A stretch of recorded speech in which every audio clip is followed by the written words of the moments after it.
Hello, Bright Buffalo Niagara friends. A group of entrepreneurs have come together to try to provide tips for entrepreneurs that are interested in starting their own business.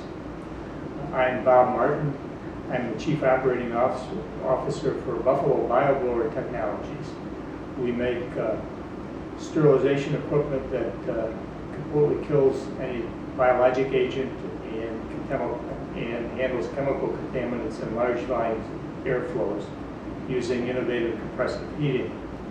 I've been asked to talk to you today about continuing employment as you start a business. All startup businesses have a couple of things in common. One is that the entrepreneurs that are starting them never have enough time, and two, they never have enough money. The money is really a critical issue.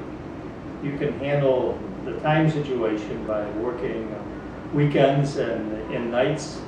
You know, I think the adrenaline associated with a startup business enables you to do that for a period of time. And one of the things you might want to consider on the money side is to work as you're starting your business. Work until you can see your way clear to have positive cash flow and support you and your family if you have one, and the business enterprise going forward.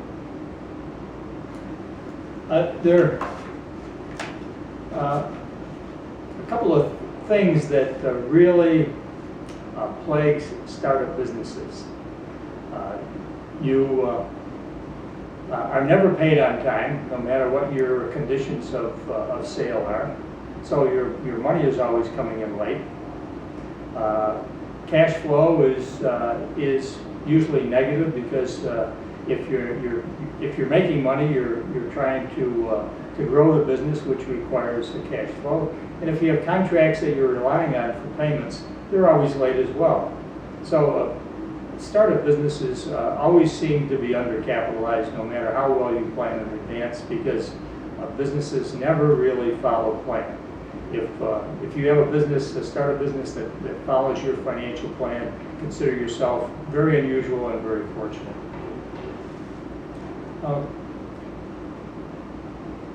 Time is a problem. Often in a startup business, you'll find that the activity has ebbs and flows.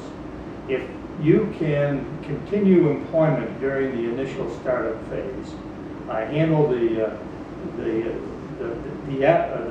flows of business by working many hours, and gather your breath and continue working during the periods of time when you're not required to be involved in the startup business, that will help you with the capitalization issue. Another thing that you might consider is using a spouse or a friend or a part-time worker to really help you out during periods of time when the business really demands more of your time than you can afford if you're working at another job. A thing that you might consider is sharing your startup experience with your employer if you trust your employer to treat you fairly if you're starting a business. Perhaps arrange flex time or a part-time job as you're transitioning from your current employment to your startup business. In any case, I think it's very important that you be fair to your current employer. You know, you're being paid to provide a service for that person, for that company, and the expectation is that you should do that and do that well. When the time comes to leave, I think it's very important that you leave your company on excellent terms. Never burn any bridges behind you. Thank the person for the time that you were able to spend with them.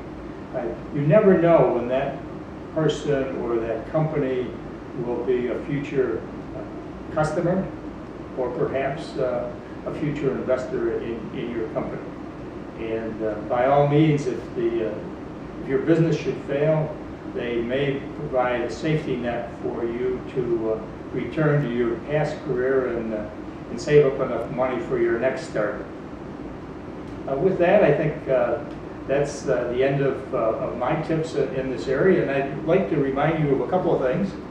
One is that for more video tips and event details, please visit the Bright Buffalo Niagara Facebook page or our website at brightbuffaloniagara.com. And don't forget to tune in next week for more tips.